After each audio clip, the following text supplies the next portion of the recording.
أعوذ بالله من الشيطان الرجيم بسم الله الرحمن الرحيم بسم الله الرحمن الرحيم قال يا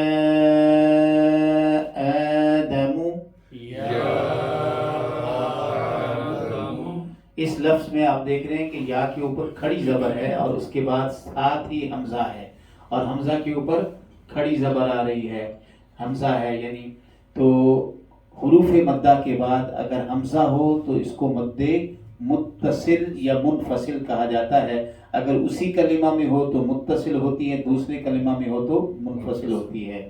لیکن یہ یا جو حرف ہے یہ ایک الگ حرف ہے، آدم ایک الگ حرف ہے، تو یہ مد متصل نہیں ہے، یہ اصل میں مد منفصل ہے۔ آدم الگ کلمہ ہے اور یا الگ کلمہ ہے۔ میں نے لکھ اس طرح سے دیا ہے کہ وہ کھڑی زبر ہے اور آگے آدم اگلا حصہ ہے، اگلا لفظ ہے۔ یا آدم يا آدم انبئهم، أنبئهم یہاں نون ساکن کے بعد با ہے، اسے اقلاب کہتے ہیں، میم سے بدل کر پڑھا جائے گا انبئهم۔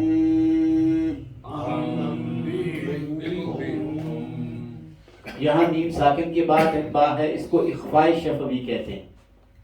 میم ساکن کے بعد با ہو تو اسے اخفاء شفوی کہتے ہیں، نون ساکن کے بعد میم ہو تو اسے اقلاب کہتے ہیں۔ دونوں میں غنہ ہوتا ہے۔ انبئهم باسمائهم،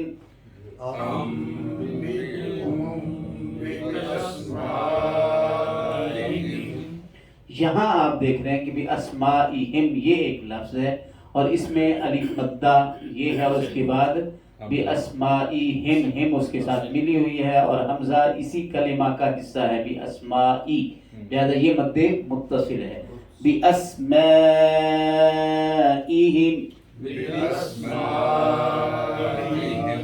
فلما،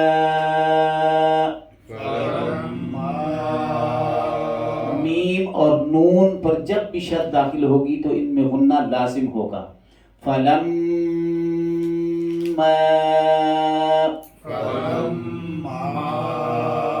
اور یہاں مد منفصل ہے، الف مدہ کے بعد حمزہ، انبأہم اگلے لفظ کا حصہ ہے۔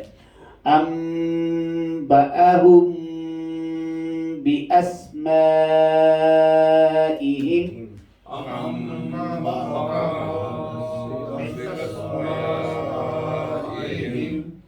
یہ وہی لفظ ہے جو پیچھے گزرا اسی طرح سے، اور یہاں اخفاء شفوی اور یہاں اخلاق۔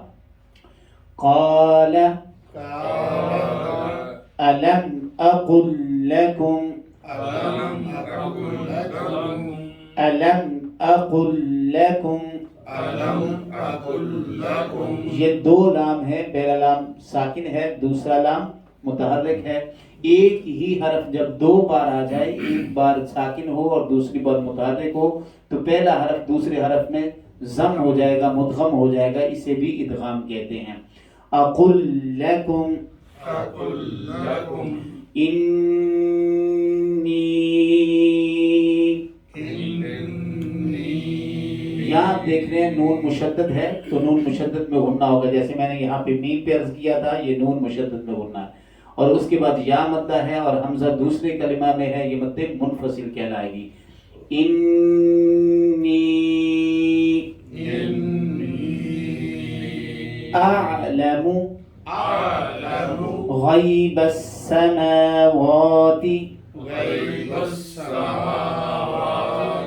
والأرض وأعلم ما تبدون، تبدون، با قلقلہ ہوگی، قاف طا با جیم دال، 5 حروف قلقلہ کہلاتے ہیں۔ قلقلہ کا مطلب ہے کہ جب وہ ساکن ہوں یا ان پر وقف کیا جا رہا ہو تو ان میں آواز جو ہے وہ ٹکرا کر جنبش کے ساتھ واپس آتی ہے۔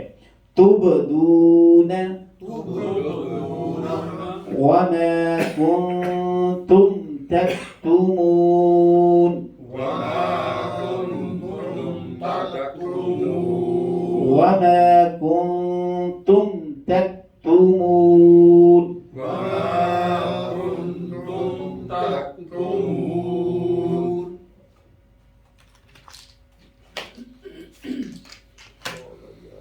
قال فرمایا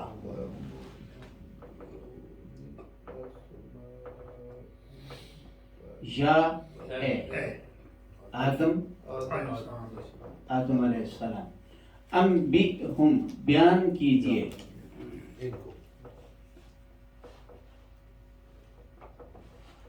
یا خبر دیجئے ہم ان سب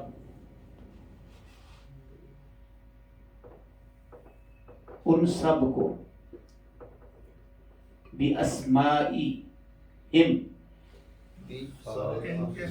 ان ناموں کی بِأَسْمَائِ بازد بی کا معنی ہے یہاں پر ساتھ حرف جارہ حرف جارہ ہے ساتھ ہے لیکن یہاں پر کی کے معنی میں ان ناموں کی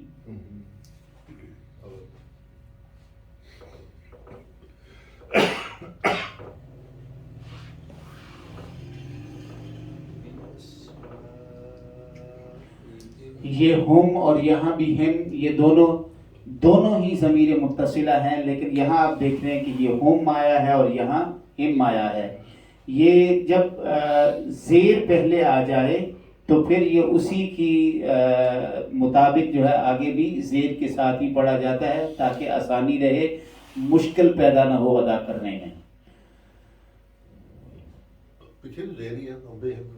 نہیں وہاں نہیں ہے وہاں بی بن گیا نا بی وہاں حمزہ کے ساتھ اس کو جو ہے وہ ساکن کیا گیا نا اگر اس سے پہلا حرف ہوم سے پہلا حرف جو ہے وہ زیر والا ہوتا تو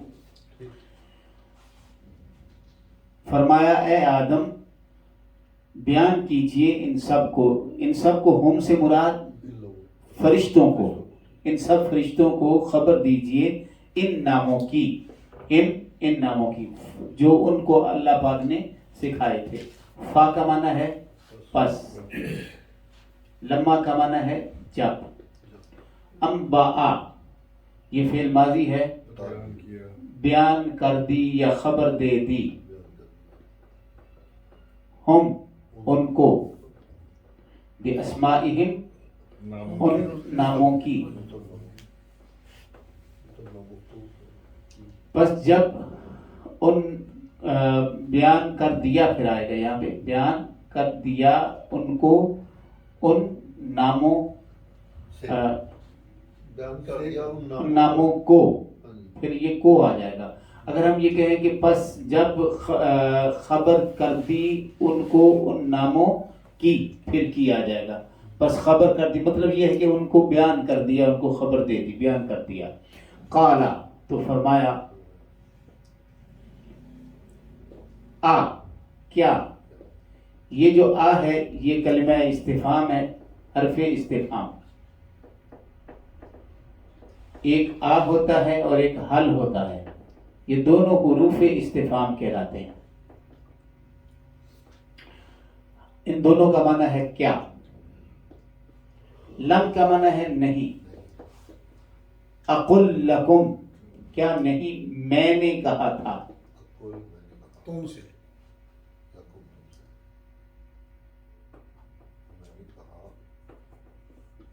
لکم تم سے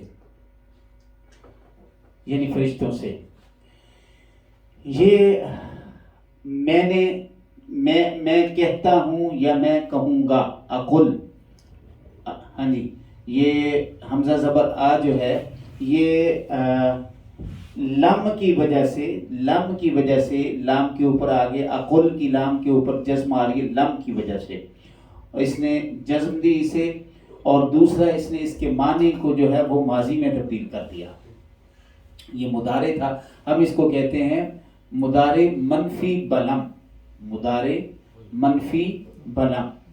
یعنی لم نے حرف لم نے اس کو مضارع منفی بنا دیا. فرمایا کیا نہیں میں نے کہا تھا تم سے انی بے شک میں انی بے شک اعلم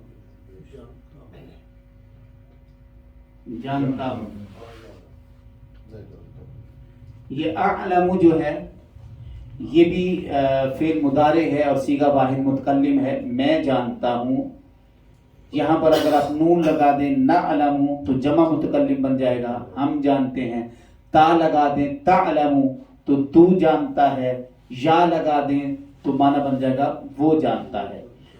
اعلم میں جانتا ہوں. غیب السماوات غیب کا معنی ہے چھپی ہوئی چھپی ہوئی چیزوں کو آسمانوں اور زمین اور زمین کی یا زمین میں. وَأَعْلَمُ اور میں جانتا ہوں. ما جو یہ ما تین طرح کا ہوتا ہے. ما نافیہ بھی ہوتا ہے جس کا معنی نہیں ہوتا ہے. ما سوالیہ بھی ہوتا ہے جس کا معنی کیا ہوتا ہے. اور ما موصولہ ہوتا ہے جس کا معنی جو ہوتا ہے. یہ سیاق و سباق سے پتہ چلتا ہے. ما تین طرح سے آتا ہے. ما نافیہ, ما استفہامیہ اور ما موصولہ. جو تبدون تم ظاہر کرتے ہو. ہاں یہ تا آگے شروع میں فعل مضارع کی علامت ہے اور واو نون جو ہے یہ جمع کی علامت ہے. اور تا کا معنی تم سے ہم کرتے ہیں تم ظاہر کرتے ہو. وما اور جو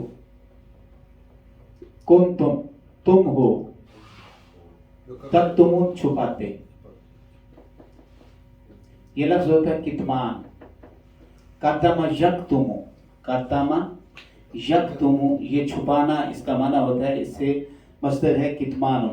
تو کتمان سے تکتمون تم سب چھپاتے ہو اور جو تم چھپاتے ہو. لیکن کنتم آ گیا اور جو تم چھپاتے ہو اور جو تم چھپاتے ہو یا چھپاتے تھے دونوں طرح سے معنی ہو سکتا ہے. پھر غور کیجئے. قالا فرمایا یا آدم اے آدم انبئہم کیا خبر کر دیجئے ہم ان سب کو باسمائہم ان سب ناموں کی. اسماء جمع آ رہا ہے لہذا ان سب ناموں کی. فا پس لما جب انبأ خبر دے دی ہم ان کو باسمائہم ان ناموں کی. قالا فرمایا علم کیا نہیں اقل میں نے کہا تھا لکم تم سے انی بے شک میں. یہاں پر جو یا ہے انی کے ساتھ یہ یا ضمیری کہلاتی ہے. یا متصلہ ہے یہ بھی ٹھیک ہے ضمیر متصلہ.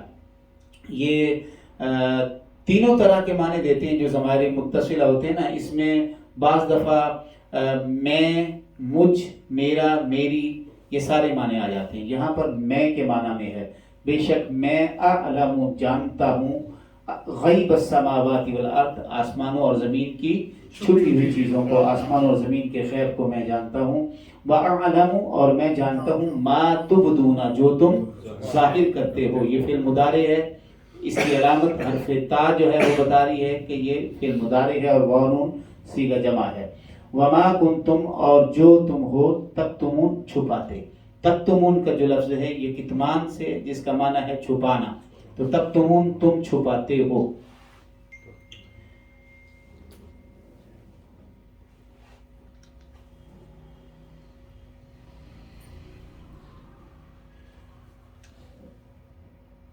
یہ پچھلی ہی آیات کا تسلسل ہے یہ آیت مبارکہ اور اس آیت کریمہ میں مختصراً ہم اس کو لے لیتے ہیں. اللہ پاک نے حضرت سیدنا آدم علیہ السلام کی فضیلت کو اور ان کا خلیفہ اور نائب ان کے مقرر کیے جانے کو اللہ پاک نے فرشتوں پر ثابت کیا. کس طرح؟ ان کی فضیلت علم کے ذریعے. یعنی اللہ نے فرمایا کہ انسان کو ہم نے خلیفہ اور نائب اس لیے بنایا ہے کہ ہم نے اس کو علم بخشا ہے اور علم کی وسعتیں عطا کی ہیں، اور پھر علم کو محفوظ کرنے، کنوے کرنے کی صلاحیت بھی ہم نے اس کے اندر رکھی ہے۔ بعض دفعہ یہ دیکھیں کسی کو علم دیا جاتا ہے لیکن وہ اس کو آگے کنوے نہیں کر سکتا۔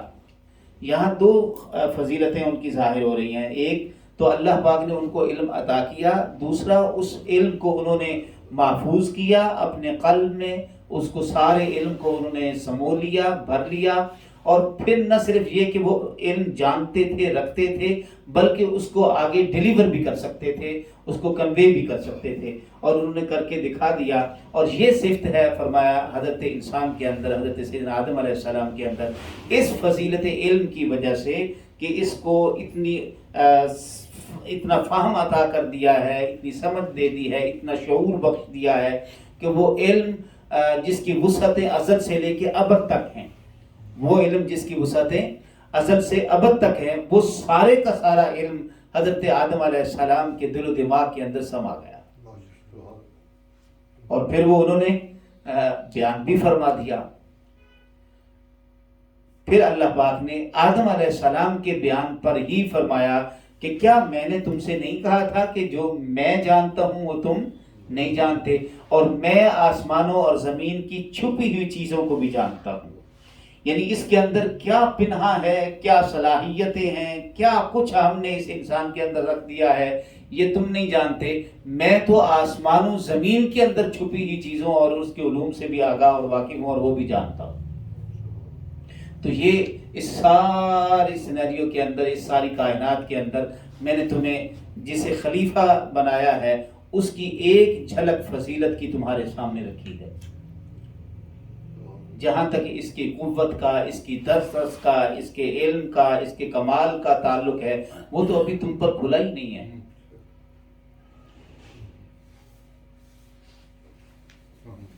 اللہ پاک نے حضرت انسان کو، جن میں سب سے بلند تر ہستیاں خود اللہ نے نبیوں کو بنا کے بھیجا اور رسول بھیجے، ان پر اللہ پاک نے علم کو اتارا، ان کو صلاحیتیں دیں، ان کو اللہ پاک نے خاص اپنا فیض عطا کیا، جس سے کہ وہ انسانیت کے لیے رہبر اور رہنما بن کر اس کائنات کے اندر، اس زمین کے اندر تشریف لائے اور لوگوں کی رہنمائی فرمائی، ان کو غلط کی اور برے کی، اچھے کی تمیز سکھائی، برائی سے، بدی سے ان کو روکا، منع کیا، اچھائی اور خوبی، صفت، یہ ساری چیزیں پریکٹیکلی ان کے سامنے رکھیں، اور انہوں نے ہر چیز کو انسانوں کے سامنے اللہ کی ہدایت کے طور پر کھول کھول کر کے رکھا اور بیان کیا، اور ان کو ہمیشہ ہدایت کی طرف بلایا۔ تو یہی وہ خاصیتیں ہیں، خصلتیں ہیں کہ جہاں پر غصہ بھی ہے، شہوتیں بھی ہیں، جہاں بیوقوفیاں بھی ہیں، جہاں یہ ساری چیزیں جو فرشتوں نے کہی تھی وہ بھی ساری ساتھ پڑی ہوئی ہیں، لیکن اس کے باوجود اس کے اندر علم کی ایسی صلاحیت ہے جس کی بنا پر وہ ان ساری خصلتوں کو دبا کے ان پر غالب آ سکتا ہے، اور یہ ساری خصلتیں مغلوب ہو کے پازیٹیو ان سے رول جو ہے وہ لے سکتا ہے۔ لہذا یہ صلاحیت بھی اسی انسان کے اندر موجود ہے۔ کوئی پیغمبر، کوئی نبی، کوئی رسول، کوئی ولی وہ نفس سے خالی نہیں ہے، اور جو خصلتیں ہیں مٹی کی، ہوا کی، پانی کی، آگ کی، وہ ساری ان کے ساتھ بھی اسی طرح سے ہیں، لیکن انہوں نے اس کی تہذیب کی، تحدید کی، اور اس تہذیب اور تحدید کے باعث وہی سارے کے سارے عناصر ان کے ہاں نہایت اطاعت گزار ہو گئے، نہایت اطاعت گزار ہو گئے۔ نبی اکرم صلی اللہ علیہ وسلم نے ارشاد فرمایا، میرا نفس مشرف باسلام ہو چکا ہے۔ حضرت سیدنا یوسف علیہ السلام نے کہا، وما ابرئ نفسی ان النفس لامارۃ بالسوء ان ربی لغفور الرحیم۔ تو اپنے نفس سے بیزاری کا بھی اعلان کیا، لیکن ساتھ ہی یہ بھی کہا کہ میں بھی نفس سے مبرہ نہیں ہوں، وہ ساری خصلتیں میرے ساتھ اسی طرح سے ہیں جیسے باقی کے، لیکن میرا رب بڑا غفور الرحیم ہے۔ تو ساتھ ہی یعنی ان کو یہ معرفت بھی تھی اللہ پاک کی رحمت کی، مغفرت کی، کہ وہ بخشنے والا بھی ہے، اور اس کے ساتھ ساتھ وہ نفوس کی اصلاح کرنے پر بھی قادر ہے۔ حضرت سید حضور داتا گنج بخش علی حجویری رحمۃ اللہ تعالی علیہ، آپ معتکف ہوئے تو لوگوں نے پوچھا کہ آپ نے اعتکاف کیوں فرمایا؟ تو آپ نے فرمایا، میرے پاس ایک کتا ہے جو بڑا شریر ہے، میں لوگوں کو اس کے شر سے بچانے کی خاطر معتکف ہو گیا ہوں۔ تو لوگوں نے کہا کہ آپ کے ساتھ تو کوئی کتا نہیں ہے، ہمیں تو کوئی کبھی کتا نہیں ہے آپ کے ساتھ. آپ نے فرمایا یہ میرا نفس. تو بات یہ ہے کہ ان لوگوں نے اس نفس کی جب تہذیب کی، تعدیب کی، اس کی تربیت کی، تو یہی نفس تھا جو پھر مغلوب ہو کے ان کی اطاعت میں آیا. تو پھر اسی نفس سے پھر نفس امارہ تو مسلوب ہو گیا، مغلوب ہوا، لیکن بہت اعلیٰ نفوس آگے جو ہے وہ ترقی پا گئے، جن کی پھر اللہ نے قسمیں بھی کھائی ہیں. اس میں نفس لوامہ بھی ہے، نفس ملہمہ بھی ہے، جہاں الہام اترتے ہیں، پھر الہام ہوتے ہیں اللہ پاک کی طرف سے، انکشاف ہوتا ہے اللہ پاک کی طرف سے، اللہ پاک کی طرف سے براہ راست رہنمائی نصیب ہوتی. پھر اس سے بھی آگے نفوس ترقی پا جاتے ہیں تو نفس صافیہ بن جاتے ہیں، راضیہ بن جاتے ہیں، مردیہ بن جاتے ہیں، کاملہ ہو جاتے ہیں. لیکن یہ بڑا مشکل کام ہے، بڑا اوکھا کام ہے. یہ بڑا اوکھا کام ہے، لیکن یہ اوکھا کام ہی اللہ نے انسان کے ذمہ لگایا اور انسان کے اندر اس کی صلاحیت رکھی ہے. ایک بندہ جو ہے وہ لڑک جاتا ہے، ٹھیک ہے، ایک بندہ جو ہے وہ دنیا سے مطلب ننگا ہو جاتا ہے. بڑا اوکھا کام، یہ ویری کرتا ہے مین ٹو بندے سے بندہ. لیکن یہ کہ یہ صلاحیتیں ہر کسی کے اندر بیک وقت موجود ہیں، بیک وقت موجود ہیں. خوبیاں خامیاں ساریاں ہر شخص کے ساتھ اسی طرح سے ہیں، لیکن جس نے ان کی تہذیب کر لی، جس نے ان کی تربیت کر لی اور ان خصلتوں کو پازیٹیو رخ دے دیا، تو فرمایا کہ پھر غصہ تو ہے لیکن اس کا غصہ اب اپنی ذات کے لیے استعمال نہیں ہو رہا. شہوت تو ہے مگر اس کی شہوت جو ہے وہ شیطان کی خاطر استعمال نہیں ہو رہی. اس کا غصہ بھی اللہ کے لیے ہے، اس کی شہوت بھی اللہ کے لیے ہے، اس کی زندگی کا ہر پہلو اللہ کی خاطر اور اللہ کی رضا اور اللہ کے حکم کے تابع ہو گیا. اس نے ساری چیزوں کو، تو یہ انسان کا وہ پہلو ہے جس کے لیے اللہ نے انسان ہی کو خلیفہ بنایا. پھر اسی کے ذمے ہی اللہ پاک نے فیصلے بھی لگا دیے کہ تم ہی باقیوں کے معاملات کو سمجھ سکتے ہو. اگر فرشتے ہوتے تو فرشتے انسان کے حالات سے، اس کے مسائل سے جو ہے وہ واقف اور آگاہ نہ ہو سکتے اور پھر وہ فیصلہ بھی نہ کر پاتے. لہذا یہ فطرت سے چونکہ آگاہ تھا اور اس کے سامنے سارے معاملات تھے اور سارے اس کے اوپر وارد ہونے والے تھے، لہذا یہ فیصلہ کرنے کی بھی یہی قابل تھا. غصہ آیا ہے، کیوں آیا ہے، یہ معاملہ ہوا ہے، کیوں ہوا ہے، اس کی ریزن کو بھی یہ سمجھنے والا. تو یہ ساری چیزیں حقائق اللہ نے انسان کے اندر رکھ دیے تھے اور وہ ساری ان چیزوں کو سمجھنے والا تھا. سو اللہ نے اسے اپنی تربیت، اپنی رہنمائی کے ذریعے سے پھر وہ مقام عطا کیا کہ انہی لوگوں نے پھر وہ ترقیاں کی، وہ کمال پائے کہ اللہ پاک نے انہیں اپنے اذن بھی عطا کر دیے. اللہ پاک نے ان کو اپنا قرب بھی عطا فرما دیا، اپنا حکم بھی بخش دیا، اپنی محبتیں اور اپنی رضا بھی عطا کر دی. تو اسی کائنات کے اندر ہمیں نبیوں اور رسولوں کو دیکھیں تو انہوں نے کیا کیا پھر جو ہے وہ اللہ کے حکم کے مطابق اپنی زندگیاں صرف کی ہیں اور کیا کیا قربانیاں اور خدمات عطا کی ہیں، پیش کی ہیں اسلام کے لیے، خیر کے لیے، رہنمائی کے لیے. تو یہ وہ چیزیں جس کے لیے اللہ پاک نے انسان کو خلیفہ مقرر کیا. اب فرمایا یہ جا رہا ہے کہ اے فرشتوں، یہ وہ سارے معاملات ہیں جن کی خاطر میں نے اس انسان کو خلیفہ مقرر کیا ہے. یہ وہ خوبیاں ہیں، جو کمالات ہیں، جو صفات، وہ تمہارے اندر نہیں ہیں. تمہارے اندر شہوت نہیں ہے، غصہ نہیں ہے، تم نیکی پر معمور کر دیے گئے ہو. یہ نیکی پر معمور نہیں ہے، اس کے اندر جو ہے وہ بدی اور برائی کی ساری قوتیں بھی پڑی ہوئی ہیں. لیکن حق یہ ہے کہ بدی کی قوتیں چھوڑ کر ساری کو مات دے کر کے نیکی کو غالب کر لے، یہ کمال ہے. نیکی پر معمور ہونا اور گناہ کی قدرت نہ رکھنا یہ کوئی کمال نہیں ہے.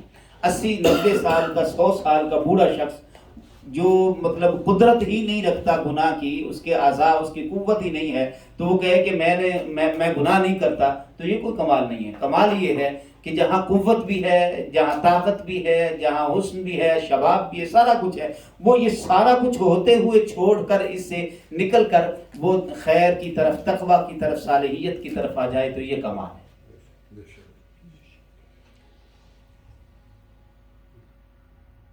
لیکن ٹریننگ کا اس میں ہاتھ ہے. بے شک ہے. اللہ پاک خود رہنمائی فرمانے والا ہے. اللہ پاک خود رہنمائی، نبیوں کی اللہ پاک نے خود رہنمائی فرمائی ہے. اور اسی طرح آگے پھر ان کے جو نائبین ہوئے ہیں نبیوں کے رسولوں کے، ان کی بھی اللہ نے اور ان کے نبیوں نے پھر رہنمائی فرمائی، اور اسی طرح سے مطلب ہر سطح پہ اس کے لیے ٹریننگ کا جو پہلو ہے وہ لازمی ہے۔ آخری حصہ اس آیت کا اللہ پاک نے فرمایا وَأَعْلَمُ مَا تُبْدُونَ وَمَا كُنْتُمْ تَكْتُمُونَ، فرمایا میں وہ بھی جانتا ہوں جو تم ظاہر کرتے ہو اور وہ بھی جانتا ہوں جو تم چھپاتے ہو۔ جو کچھ تم نے بات کی ہے میں اس سے بھی آگاہ ہوں کس سینس میں کی ہے، اور جو کچھ تم نے اپنے اندر رکھ لی ہے میں اس سے بھی آگاہ ہوں وہ تم نے کیوں اندر رکھ لی ہے۔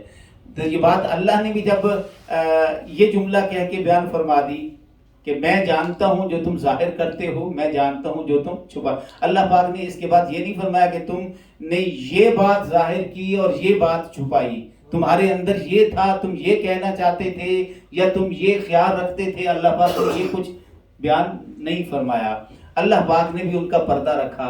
ہمیں بھی چاہیے کہ جب ہم ایک استاذ اور معلم کے طور پر جو ہے وہ بیان کریں تو اللہ کی اس صفت اور خوبی کو اپنائیں اور ان کی اس صفت کو جو اللہ نے ان کو عطا کی ہے اس کا پرچار کریں اور اس کو ہم جو ہے وہ بیان کریں۔ اگر ان سے بتقاضا کسی خواہش کے یہ جملہ جو انہوں نے عرض کیا تھا اللہ کی بارگاہ میں وہ سرزد ہوا تو آپ اللہ کی طرف دیکھیں کہ اللہ نے ان کو سرزنش نہیں کی، اللہ نے ان کو ڈانٹا نہیں ہے، بس اتنا جملہ فرمایا کہ میں جانتا ہوں جو تم ظاہر کرتے ہو اور میں جانتا ہوں جو تم چھپاتے ہو۔ تو ان کو بے ادب ڈکلیئر نہیں کیا یا پھر ان کو وہ مطلب ان کو خطا نہیں، بلکہ اللہ پاک نے ان کی اس ساری کنڈیشن کو جو ہے وہ منوان اسی طرح سے بھی۔ اس کے بعد پھر انہوں نے ہاتھ جوڑ کے کہا کہ باری تعالیٰ ہمیں تو اتنا ہی علم ہے جتنا تو نے ہمیں سکھایا تھا، انکا انت العلیم الحکیم۔ جزاکم اللہ۔ اچھا جی، یہ اسماء ہم لکھا ہے یعنی چیزوں کے نام اور علوم، یہ ساری ہم نے بات کی، اور اس سے پچھلے آیت میں غالباً کل